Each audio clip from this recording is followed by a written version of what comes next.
Yo, what's going on, everybody? This your man Chris Thorns. As always, good morning, good afternoon, good evening. Whenever you watch my content, as always, like, comment, subscribe, and share. Ladies and gentlemen, I got a story that I want to bring to you, and let's get right into the story.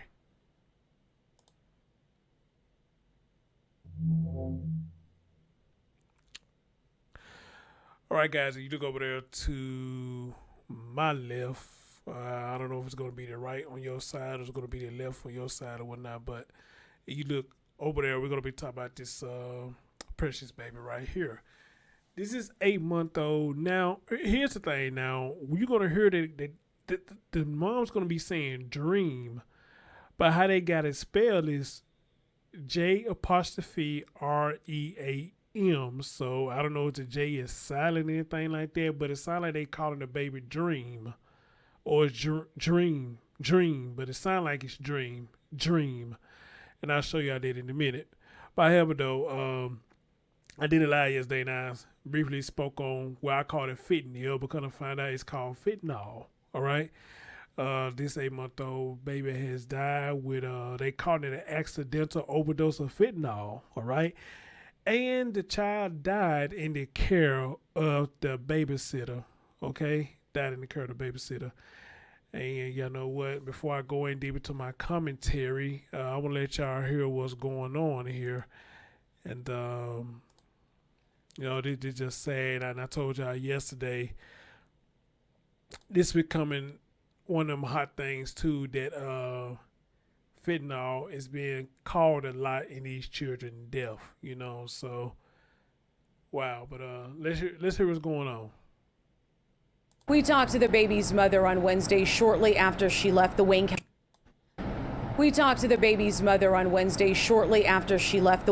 Medical Examiner's office to get an autopsy.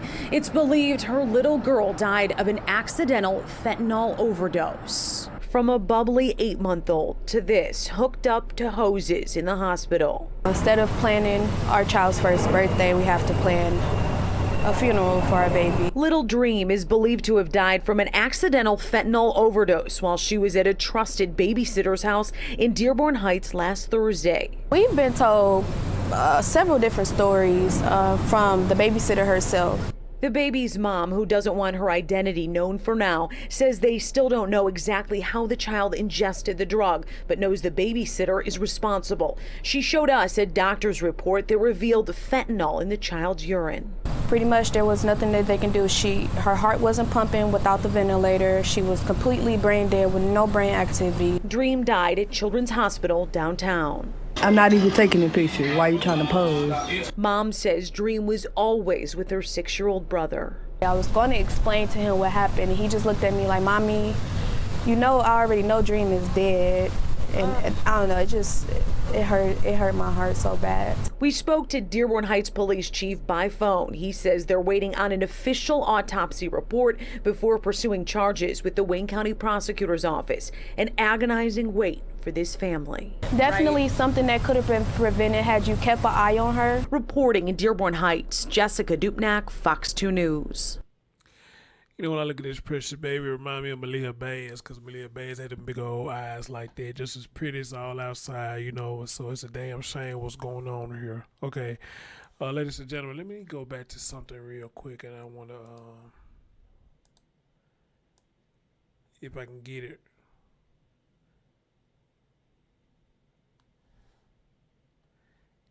If I can get it.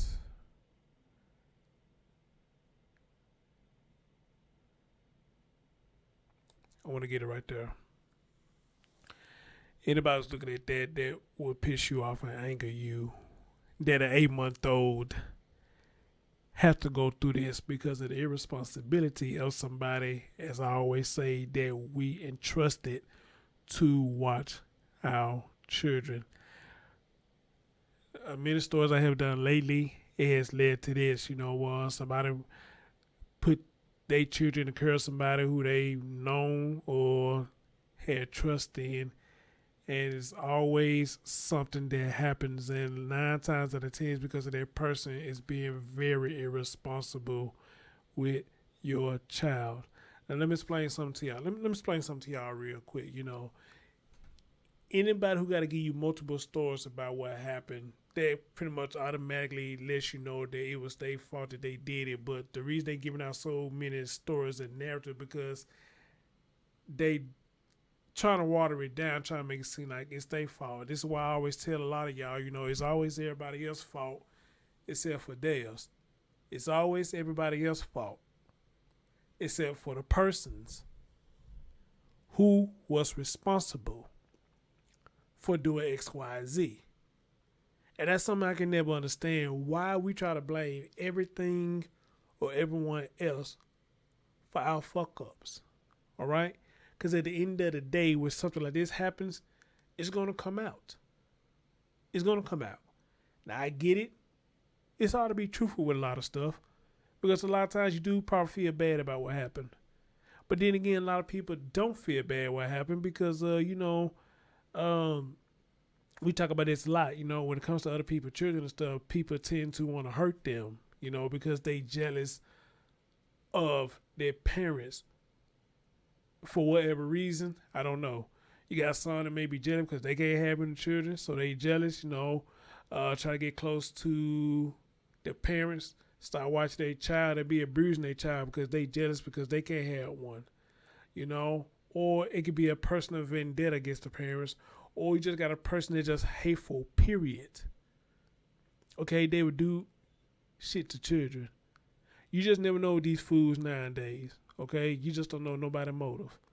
They can come up with all the dumbass excuses, but at the end of the day, what grandma and granddad used to say, or mom and dad used to say, what happens in the dark comes to the light. So you can sit up there and run from the light all you want to and make up all these excuses and lies, but at the end of the day, the light will shine the truth of what happened in the situation.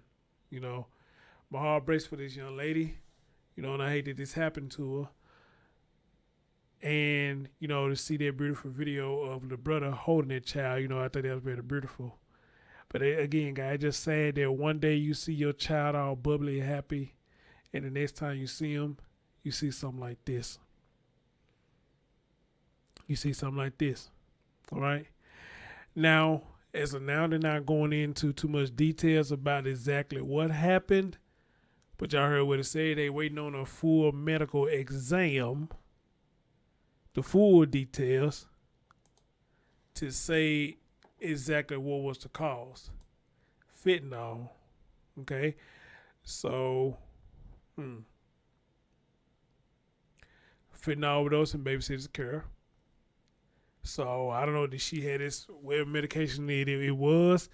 Did you have it laying around? Or could you possibly gave it to the child yourself, Because we have heard a lot of this stuff where people be giving these children this shit themselves, So, but right now they calling it an accidental overdose of fentanyl.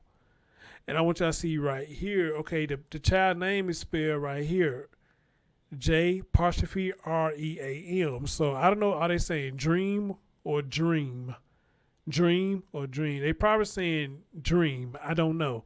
Maybe the J is silent. I had no idea. But young lady, you watching this, I don't know, because I know the news article sometimes can get the spelling wrong or whatnot, but it sounds like y'all saying dream or it's dream. It's one of the two. All right?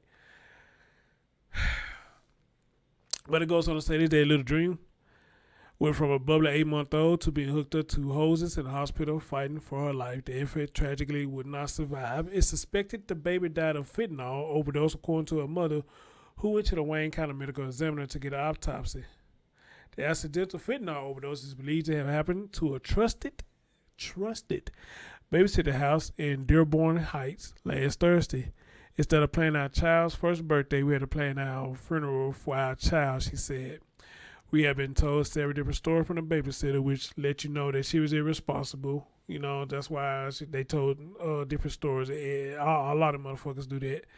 The baby's mother showed us a doctor report revealing fentanyl in the child's urine. The mom, who doesn't want her identity known for now, say they still don't know exactly how the child ingested the drug, but knows the babysitter is responsible. Pretty much there was nothing they could do. Her heart wasn't pumping without the ventilator, and there was no brain activity, she said. Dream died at the Detroit Children's Hospital of Michigan. Her mother said Dream was always with her 6-year-old brother. I was going to explain to him what happened. And see, that's another thing. How can you explain it to a child that young about what happened to their siblings? That's got to be something that's very, very difficult to do because you got to find the words to say. You don't know how they're going to take it. That's something kind of hard to do. So how do you break something down like that to a child? Wow.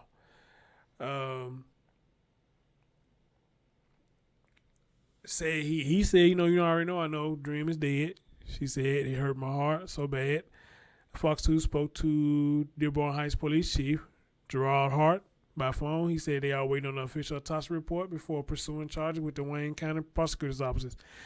It has been an ongoing wait for this family. It's definitely something that could have been prevented had you kept your eye on her. Yep, I agree with that. If the babysitter would have kept their eye, it's something that could have been prevented.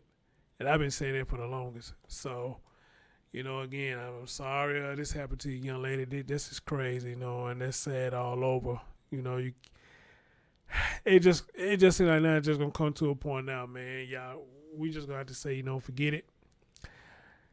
One of us stay home. We have to work different shifts or something. Somebody stay home. We watch our own child. Somebody be a stay-at-home mom. I ain't just really down just too much with stay-at-home dads, I guess, because I'm used to working all the time. So, I guess that's why I got a little feeling towards it. But, yeah, stay-at-home, man. I'm used to working, so I don't know how to really feel about that. I don't think I could do it, But, anyway, some people can do it. So somebody stay home or somebody work different shifts, which they're going to be kind of hard too because y'all married, the nighttime supposed to be y'all time, together, at least you would think. So it's something have to get, something have to start happening to where a lot of this stuff. Hold on, guys. Sorry about that. Yeah, it probably had to just come down to that, man, to prevent a lot of stuff from happening with these children, because ain't nobody go to watch your children better than you. Nobody going to take care of your children better than you, as well as ourselves. Nobody going to take care of us better than us, anything like that. So it just got to come down to that, and it's sad that it does because you do want to trust other people, but it's just so hard to trust other people when stuff like this happens, all right? So, wow. Again, like I told y'all, fentanyl is hitting heavy with these children. It's really hitting heavy with these children with this fentanyl. I don't know what the hell going on, but it's been caught up a whole lot by the death of these children. All right. Rest in peace to you, young Dream, and hopefully the mom gets the justice that she needs to get for her child. Y'all let me know in the description. Y'all let me know in the comments what y'all think about this. And as always, stay tuned for updates. And stay tuned for more stories like these. I'm your man, Chris Thorns. And I'll catch y'all next time. Sad, man.